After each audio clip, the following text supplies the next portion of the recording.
জঙ্গিপুরে কংগ্রেস প্রার্থীর প্রচারে বাম নেতৃত্ব। প্রশ্ন একটাই, বামের ভোট কংগ্রেসে যাবে তো? তৃণমূল স্তরের মানুষ কি জোটের রাজনীতিকে গুরুত্ব দেবে? তবে এই আসন নিয়ে বেশ আশাবাদী কংগ্রেস প্রার্থী মর্তুজা হোসেন। নববর্ষের ছন্দে মাতন আনন্দে গোল্ডেন রিট্রিটে বৈশাখী সঙ্গে রিদম কাল বৈশাখী।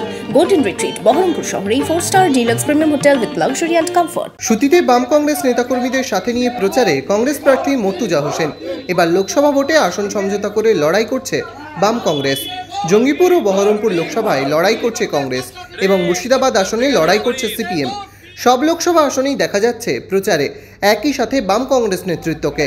শনিবার সকালে সুতির নেতাজি মোড় থেকে কংগ্রেস পার্টি অফিস থেকে শুরু হয় জোট প্রার্থীর প্রচার।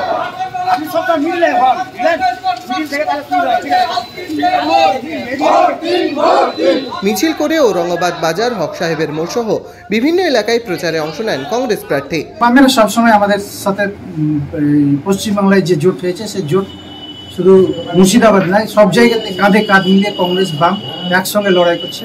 আমাদের তৃণমূল এবং বিজেপির বিরুদ্ধে লড়াই, সেই লড়াই একদম শেষ পর্যন্ত যাই। সুতিতেও একই, সব জায়গায় সর্বত্রই মুর্শিদাবাদ জেলায় 3টে সিটি আমরা গোটা বাংলায় জিতার লক্ষ্যে এগিয়েছি এবং গোটা বাংলাতে আমাদের যে জোট হয়েছে জোট একদম ভালোভাবে চলছে। এদিন কংগ্রেস প্রার্থীর সাথে প্রচারে অংশ নেন বাম নেতারাও। গতবার এই আসনে বাম প্রার্থী ছিলেন জুলফিকার আলী। এদিন জুলফিকার আলী সহ সিপিএম নেতাকর্মীরা কংগ্রেস প্রার্থীকে সাথে নিয়েই প্রচার চালান। পার্টি যা নির্দেশ দিয়েছে সেই অনুযায়ী আমরা এখানে আমাদের জঙ্গিপুর কেন্দ্রের আমাদের কংগ্রেস প্রার্থীর হয়ে আমরা প্রচারে আজকে আমাদের যে সুতি বিধানসভা এলাকায় উনি আজকে অবস্থান করছেন সেখানে আমরা নেমেছিলাম সর্বশক্তি দিয়ে। ভোট ময়দানে একই সাথে সর্বশক্তি দিয়ে ঝাঁপাতে মরিয়া বাম কংগ্রেস নেতৃত্ব। তবে এখন দেখার মানুষ কার উপর আস্থা রাখে। Bureau report, imagine community media.